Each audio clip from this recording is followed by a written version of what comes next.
Publik minta Dewi Persik diboikot setelah ribut dengan Ketua RT. Kisruh Dewi Persik lawan Ketua RT berbuntut panjang, imbasnya DP sapaan akrabnya terancam diboikot.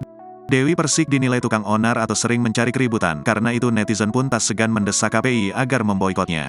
Hal ini terjadi imbas Dewi Persik yang murka lantaran kurban sapinya ditolak oleh Ketua RT setempat. Dewi Persik yang tak terima pun langsung ngamuk di hadapan tetangganya dan Ketua RT. Video Dewi Persik melakukan mediasi dengan Ketua RT pun viral di sosial media. Saat itu terlihat Dewi Persik tak bisa menahan amarahnya hingga berani menunjuk-nunjuk Ketua RT dan beberapa warga.